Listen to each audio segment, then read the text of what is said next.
Hello friends, नमस्कार। मैं अभिषेक शुक्ला आप सभी का फिर से एक बार हमारे YouTube channel success with BSc में स्वागत करता हूं। अभी तक की क्लासेस में हम लोगों ने भारत के संविधान में प्रवेश किया और भारत के संविधान के विशेषताओं को पढ़ा।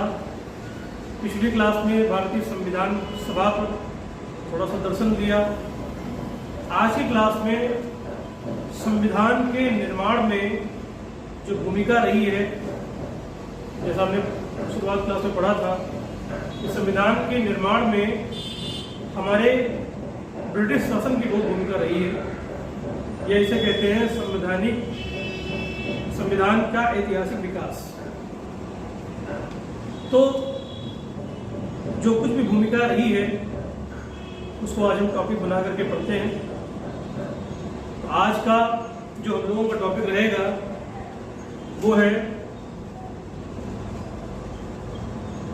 भारतीय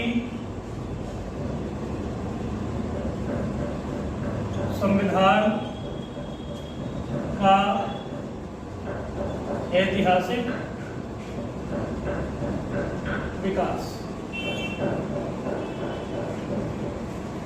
वास्तविकता में कल जो हम लोगों ने 26 नवंबर को संविधान दिवस मनाया है, वास्तविकता में जो संविधान हम लोगों को 26 नवंबर 1949 को मिला, जो संविधान हम लोगों को 26 नवंबर 1949 को अंगीकृत किया हम लोगों ने, हमारी संविधान सभा ने, वह संविधान की नींव कहीं न कहीं भारत पर समय समय पर अंग्रेजों के द्वारा शासन प्रशासन करने के लिए लाई जाने वाली पॉलिसीज के कारण हुआ, या उन्हीं की ही भूमिका थी जो हमारे संविधान में इस तरीके से जो आर्टिकल्स आए। तो 26 नवंबर 1949 को जो भी संविधान हमको अंगीकृत किया गया, उसका एक ऐतिहासिक विस्तार, उसका एक ऐतिहासिक विकास हुआ। तुम कह सकते हैं ब्रिटिश रूल इन इंडिया। जो ब्रिटिश रूल रहा है भारत में, भारत देश में जो अंग्रेजों की सरकार रही है, अंग्रेजों की सत्ता रही है, उस सत्ता में भारत के संविधान का विकास हुआ है। तो इस सत्ता को हम दो हिस्सों में बांटने की कोशिश करते हैं। दो हिस्सों में सत्ता रही। एक वह जब 1857 की क्रांति हो गई। 1857 की क्रांति के पहले भारत में कुछ और प्रकार का संविधान या कुछ और प्रकार के ब्रिटिश रूल हुआ करता था, और 1857 की एक मजबूत क्रांति होने के बाद देश में कुछ और प्रकार के संविधान का विस्तार हुआ। तो इसको हम चरणबद्ध तरीके से समझ लेते हैं। 1857 के पहले की क्रांति के ऐतिहासिक विकास को हम फेज 1 में पढ़ते हैं। इसको हम लोग फेज 1 में ले लेते हैं और इसको हम लोग फेज 2 में ले लेते हैं, क्योंकि यहाँ का जो संवैधानिक इतिहास है वो कुछ और है, कुछ और प्रकार का है, और इधर जो फेज 2 का जो ऐतिहासिक विकास है कुछ दूसरे प्रकार का है। तो फेज 1 में आपको पता है, पिछली बार भी क्लास में हम लोगों ने चर्चा किया था कि भारत में अंग्रेजों के आगमन के बाद जब उन्होंने भारत की जमीनों पर या भारत के किसी भूभाग पर अधिग्रहण कर लिया या लाइसेंस प्राप्त कर लिया उस समय के किसी गवर्नमेंट के द्वारा, जब उनकी सत्ता स्थापित हो गई, तब उनको आवश्यकता पड़ी किसी नीति की। तो ये समय कब रहा था? तुमने बताया था कि प्लासी का युद्ध और बक्सर के युद्ध के पश्चात। प्लासी का युद्ध 1757 में लड़ा गया और बक्सर का युद्ध 1764 में लड़ा गया। तो 1757 और 1764 के प्लासी व बक्सर के युद्ध के पश्चात अंग्रेजों ने भारत में बंगाल की भूमि पर एक मजबूत पकड़ बना ली थी।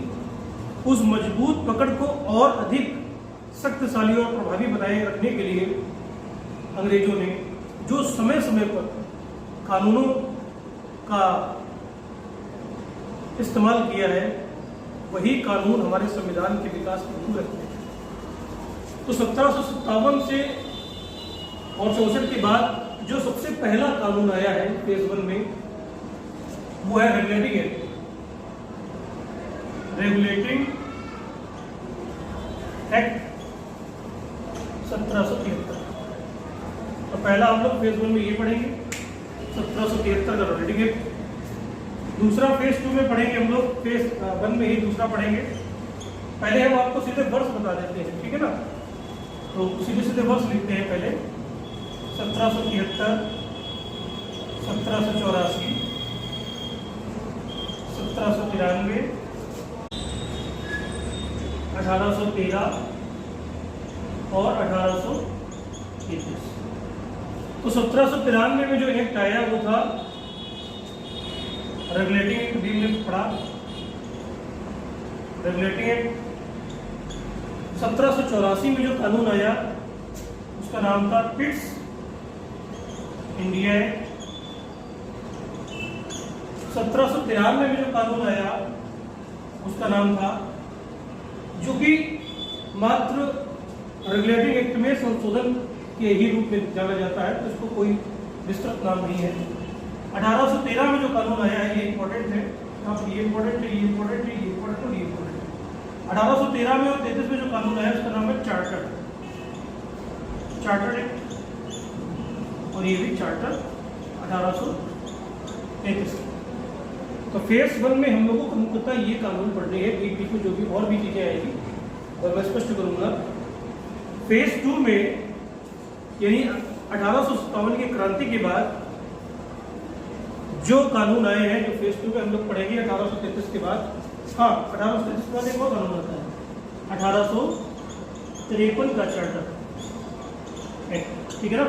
तो इतने ही कानून होंगे फेज 1 में। 1853 के बाद जो दूसरा फेज आएगा उसमें हम लोग पढ़ेंगे 1858 का। 1858 में जो कानून आया उसका नाम फिर चार्टर नहीं है, उसका नाम है भारत सरकार अधिनियम। यहाँ हम लोग पढ़ेंगे भारत सरकार अधिनियम। दूसरा हम लोग पढ़ेंगे 1858 के बाद 1863 का, इसका थोड़ा नाम बदल जाता है, भारत परिषद अधिनियम, इंडियन काउंसिल एक्ट। ये इंडियन गवर्नमेंट एक्ट है। और 1863 में जो कानून पास हुआ उसका नाम है भारत परिषद एक्ट, ठीक है ना। परिषद कानून या परिषद एक्ट। इंडियन काउंसिल एक्ट, ठीक है। 1863 का इंडियन काउंसिल एक्ट, इस वक्त पढ़ेंगे। नेक्स्ट पढ़ेंगे 1892 का भारत परिषद एक्ट, ठीक है ना। इंडियन काउंसिल एक्ट 1892 का। इसके बाद अगला कानून जो पढ़ेंगे वो 1909 का भारत परिषद एक्ट होगा, ठीक है ना। तो क्रमशः हम लोगों ने 3 परिषद एक्ट पढ़े, उसके पहले भारत सरकार अधिनियम। इसके बाद जो 5वां आएगा इस 1909 के भारत परिषद अधिनियम को हम लोग पार्लियामेंट सुधारक के नाम से भी जानते हैं। इसके बाद 1919 का जो अधिनियम है उसका नाम है गवर्नमेंट ऑफ इंडिया है, भारत शासन अधिनियम, ठीक है ना। यहां से नाम बदल जाए भारत शासन अधिनियम, ठीक है ना। 1919 का भारत शासन।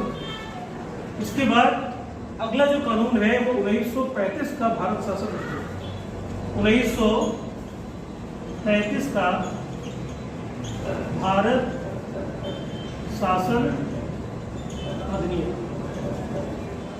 हाँ, मुझे वीडियो आप सबको दिख रहा होगा सब पूरा। तो 1929 का भारत शासन अधिनियम। इसके पश्चात आपको बताया था पिछली क्लास में कि 1947 में देश आजाद हो जाता है।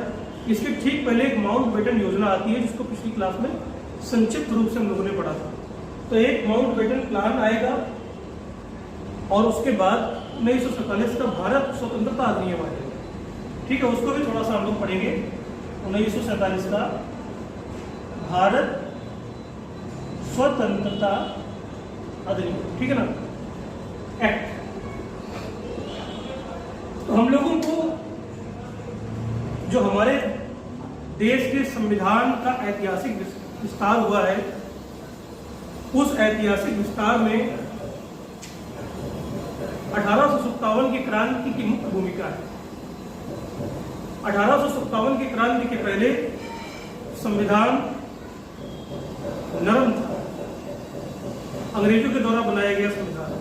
1857 की क्रांति के बाद कुछ कठोर हो गया और कहीं कहीं लिबरल भी हो गया, ठीक है ना, कहीं कहीं लिबरल हुआ और कहीं कहीं कठोर भी हुआ। इसको हम लोग फेज 2 को, फेज 1 को हम लोग कह सकते हैं कंपनी का शासन, ईस्ट इंडिया कंपनी का शासन, कंपनी का शासन कह सकते हो, रूल ऑफ कंपनी टिल 1857। तो 1857 तक कंपनी का शासन रहा और 1857 के बाद क्राउन का शासन रहा। क्राउन यानी रानी का शासन रहा, वहां के सम्राट का शासन रहा, ठीक है ना। तो इधर हम लोग क्या पढ़ेंगे, क्राउन का शासन। तो इस हिसाब से हम लोगों ने इसको 2 भागों में डिवाइड कर दिया। अध्ययन के दृष्टिकोण से थोड़ा और रुचिकर हो जाएगा और माइंड में सही से बैठ जाएगा। तो फेज 1 में पहले हम लोग पढ़ेंगे 1773 का रेडिकेट। ये सारे कानूनों को आज के हम लोग टॉपिक में पढ़ लेते हैं और नेक्स्ट क्लास के टॉपिक में हम लोग फेज 2 के सारे प्रावधानों को पढ़ेंगे, ठीक है। तो सबसे पहले लेते हैं 1773 का रेगुलेटिंग एक्ट। ये बहुत ही महत्वपूर्ण है 1773 का रेगुलेटिंग एक्ट। 1773 का रेगुलेटिंग एक्ट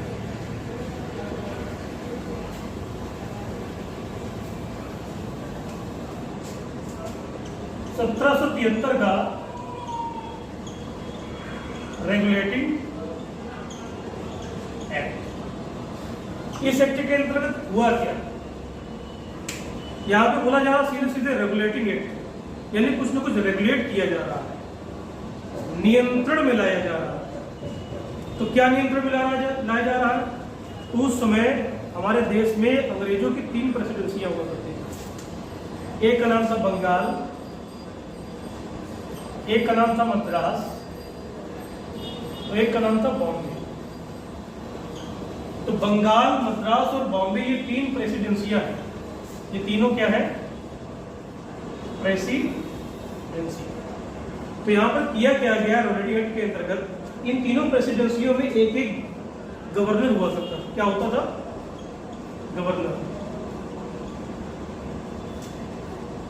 इन तीनों के पास एक एक गवर्नर हुआ करता था, जो कि कंपनी के सारे लेखे जोखों को, सारे व्यवस्थाओं को देखता था, आय व्यय के सारे निर्णय लेता था।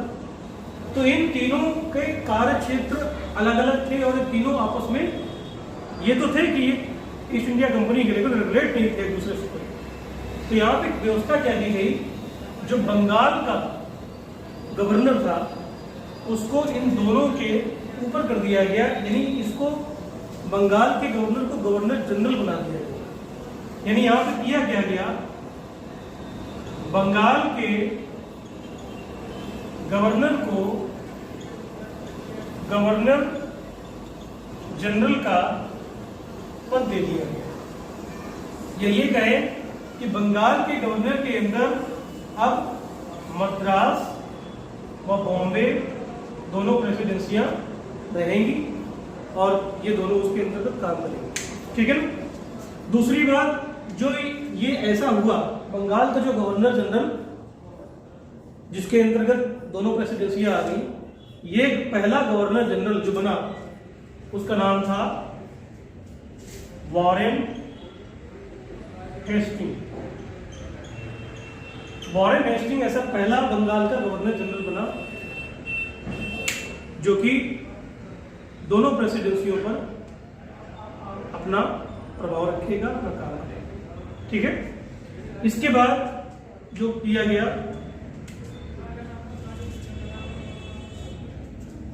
ब्रिटिश प्रशासन,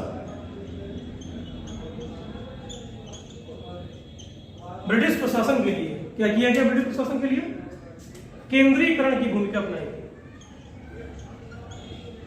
केंद्रीकरण, ब्रिटिश प्रशासन को केंद्रीकरण करने का प्रयास किया गया। ब्रिटिश प्रशासन के कार्यपालिका व विधायिका को एक करने का कोशिश किया गया। यानी इन तीनों में ये कह सकते हो कि बंगाल के गवर्नर को गवर्नर जनरल का पद दे देने से मात्र से ब्रिटिश प्रशासन को केंद्रीकरण का एक तोहफा मिला। ठीक है। 1773 के रेडिंग एक्ट का ही एक परिणाम था कि 1774 में कलकत्ता के फोर्ट विलियम जो कि उनकी कोठी थी, व्यापारी कोठी, तो कलकत्ता के 1774 वर्ष बहुत महत्वपूर्ण है। 1774 में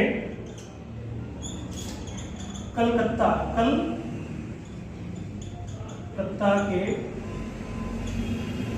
फोर्ट विलियम, कलकत्ता के फोर्ट विलियम में भारत में पहली बार सुप्रीम कोर्ट का गठन किया गया। कलकत्ता के फोर्ट विलियम में सुप्रीम कोर्ट का गठन, यानी रेगुलेटरी एक्ट का एक परिणाम ये बहुत बड़ा है कि यहां से हमको सुप्रीम कोर्ट का एक न्यायिक प्राधिकरण मिला। ठीक है। तो ये कुछ मुख्य बातें थी 1773 के रेडिंग एक्ट की। हाँ, एक एग्जाम में एक बात ये प्रायः पूछी जाती है कि सुप्रीम कोर्ट का वह जो पहली बार गठित हुई 1774 में रेडिंग एक्ट में, तो सुप्रीम कोर्ट का पहला मुख्य न्यायाधीश कौन बना? तो वो मुख्य न्यायाधीश इलिजा इम्पे ये पहली मुख्य न्यायाधीश। ठीक है ना। इलिजा इम्पे पहले मुख्य न्यायाधीश बने इस सुप्रीम कोर्ट में। हाँ, ये सुप्रीम कोर्ट में, ये सुप्रीम कोर्ट 4 सदस्यीय थी। इसमें 3 सदस्य और हुआ करते थे। जो 3 सदस्य हैं, अगर आप चाहते हैं उनके नाम लिखना, चलो बता ही देते हैं। एक का नाम है चैम्बर्स,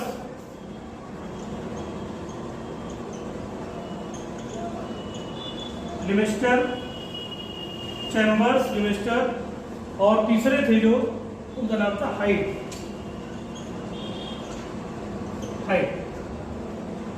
ठीक है ना। चैम्बर्स, लिमिस्टर और हाइड, ये 3 कौन बने? उसी सुप्रीम कोर्ट के सदस्य। 4 सदस्यीय सुप्रीम कोर्ट थी। यहाँ पे 4 जज हुआ करते थे। ठीक है ना। तो ये 1774 का रेगुलेटिंग एक्ट हो गया। मुझे विश्वास है आपको ये पूरी तरीके से समझ में आया होगा। अगर फिर भी कुछ रह गया है तो आप कमेंट में बता सकते हैं, पूछ सकते हैं, अपनी नॉलेज को शेयर कर सकते हैं।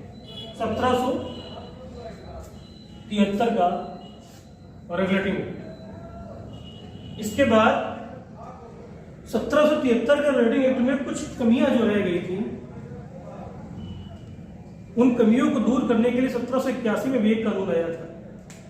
1781 में जो कानून आया था उसका नाम था एक्ट ऑफ सेटलमेंट। ये अक्सर एग्जाम में नहीं पूछा जाता है, एग्जाम में नहीं पूछी जाने वाली बात है, इसलिए प्रायः कम लोग पढ़ते हैं और कम पढ़ाई जाती है। लेकिन यहाँ पर केवल इसका नाम ही है एक्ट ऑफ सेटलमेंट, जो 1700 अक्सर पूछ दिया जाता है कि किसकी कमियों को दूर करने के लिए एक्ट ऑफ सेटलमेंट आया था, या 1781 का कानून आया था।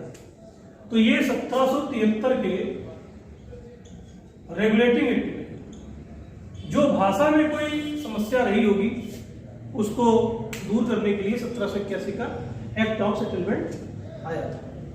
1781 के एक्ट ऑफ सेटलमेंट के बाद जो एक बड़ा कानून आने वाला है वो है पिट्स इंडिया एक्ट।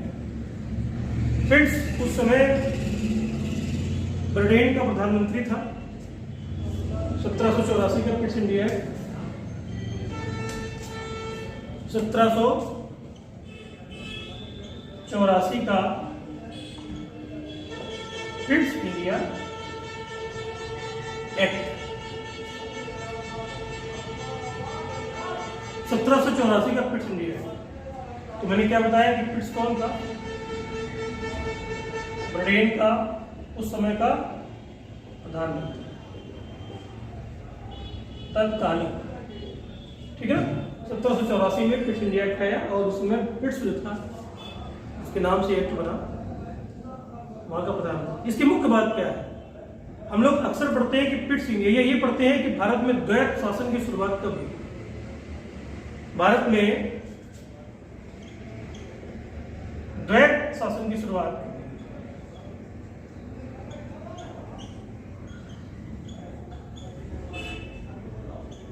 ठीक है ना। भारत में द्वैत शासन की शुरुआत कब हुई? अक्सर हम लोग पढ़ते हैं कि द्वैत शासन की शुरुआत कब हुई, तो बताया जाता 1784 के पिट्स इंडिया एक्ट के द्वारा। अब प्रश्न यह था कि द्वैत शासन होता क्या? द्वैत शासन यानी दोहरा शासन, दो प्रकार से के निकायों द्वारा जनता प्रशासन या जनता को बांट करके अलग अलग निकायों द्वारा शासन किया जाता। तो यहां शासन करने की जो दो विधाएं थी वो कौन है? तो इनका नाम है, एक का नाम है बोर्ड ऑफ डायरेक्टर और एक का नाम है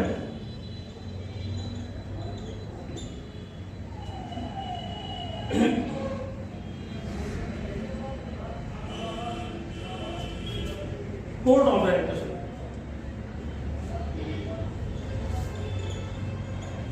कोर्ट ऑफ डायरेक्टर्स और बोर्ड ऑफ कंट्रोलर, ठीक है। Court of directors and board of controllers. यहां पर जो ये बॉडी है, ये बॉडी तो पहले से हुआ करती थी, ये बॉडी तो पहले से। कोर्ट ऑफ डायरेक्टर यानी से कहते हैं निदेशक मंडल, निदेशक मंडल, ठीक है। और ये क्या हुई? नियंत्रक मंडल, नियंत्रक मंडल। तो ये बॉडी तो पहले से हुआ करती थी। कोर्ट ऑफ डायरेक्टर्स पहले से हुआ करते थे। पहले से होने का मतलब क्या है? मतलब 1773 में लटिंग एक्ट के द्वारा कोर्ट ऑफ डायरेक्टर भारत पर कंपनी के शासन प्रशासन की गतिविधियों को देखते थे। 1784 में इस व्यवस्था को की समाप्ति कर दी गई या इस व्यवस्था को थोड़ा और विस्तृत किया गया और नई व्यवस्था आई जिसमें बोर्ड ऑफ कंट्रोलर और बोर्ड ऑफ कंट्रोलर जैसी नई निकाय का गठन किया, नए निकाय का गठन। हाँ, अब जो बोर्ड ऑफ डायरेक्टर्स है वह क्या करेगा? वह व्यापारिक मामलों को देखेगा। क्योंकि आपको पता है 1784 तक भारत में अंग्रेजों का शासन काफी मजबूत हो चुका था। तो अंग्रेज अब केवल व्यापार ही नहीं कर रहे थे, उनको शासन प्रशासन की गतिविधियां भी देखनी थी। तो उन गतिविधियों को ध्यान में रखते हुए बोर्ड ऑफ कंट्रोल का गठन किया गया और ये व्यापारिक मामलों के लिए बना दिया गया और इसको राजनीतिक मामलों के लिए बनाया गया, रखा गया। और एक तरह से देखा जाए तो बोर्ड ऑफ कंट्रोलर के अंतर्गत काम करेगा कौन? Board of directors. यही द्वैत शासन है। तो आपसे अगर पूछा जाए कि द्वैत शासन की शुरुआत कब हुई तो 1784 के पिट्स इंडिया के द्वारा, ठीक है। बोर्ड ऑफ कंट्रोलर क्या है? नया निकाय है, नियंत्रक मंडल है राजनीतिक मामलों के लिए और ये व्यापारिक मामले, ठीक है। तो ये हुआ 1784 का पिट्स इंडिया एक्ट।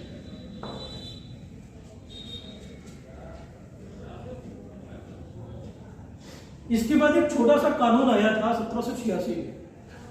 1786 में हुआ क्या? लॉर्ड वॉरेन हेस्टिंग, ठीक है ना, और lord Cornwallis. Lord Warren Hastings का रिटायरमेंट हुआ और लॉर्ड कॉर्नवालिस ने 1786 में सत्ता संभाली। सत्ता को संभालने के पहले जो उसे एक बहुत बड़ी कमी दिखाई पड़ी कानूनों में, उसको उसने दूर किया। और उसके बाद ही, क्योंकि जब लॉर्ड कॉर्नवालिस से कहा गया कि ईस्ट इंडिया कंपनी जो कि भारत में है, उसके गवर्नर जनरल का पद आप ग्रहण कीजिए और भारत में कंपनी के शासन को मजबूत कीजिए, तो उसने इन कानूनों में जो एक कमी थी, कमी क्या थी? कमी ये थी कि गवर्नर जनरल परिषद, गवर्नर जनरल परिषद में जो गवर्नर जनरल परिषद हुआ करती थी, उसके निर्णय के पीछे कहीं ना कहीं गवर्नर जनरल को रहना पड़ता था। जो परिषद होती थी, जिसमें भी जितने भी सदस्य हों, उस परिषद के निर्णय ही अंतिम निर्णय माने जाते थे। यानी गवर्नर जनरल होते हुए भी वह अपने निर्णय नहीं ले पाता था। यह बहुत बड़ी कमी थी। तो लॉर्ड कॉर्नवालिस से शपथ लेने से पहले यह मांग रखी कि गवर्नर जनरल परिषद में संशोधन किए जाए। संशोधन यह किया जाए कि गवर्नर जनरल परिषद के लिए गए निर्णय को गवर्नर जनरल के पास, कंफ्यूजन तो नहीं हो रही, परिषद और गवर्नर जनरल अलग है, ठीक है ना, अलग कर देते। परिषद के निर्णय, और ये कौन है? Governor general. तो गवर्नर जनरल परिषद के निर्णयों को वीटो करने की शक्ति प्राप्त करता है, ठीक है ना। तो पहली चीज जो है 1786 के कानूनों से वो थी वीटो की शक्ति। परिषद के निर्णयों के खिलाफ वीटो करने की शक्ति दे दी गई गवर्नर जनरल। वीटो की शक्ति गवर्नर जनरल। दूसरी चीज क्या हुई? वीटो की शक्ति हो गई। दूसरी, कुछ विशेष निर्णय करने की शक्ति भी 1786 के कानूनों के अंतर्गत कुछ विशेष परिस्थितियों में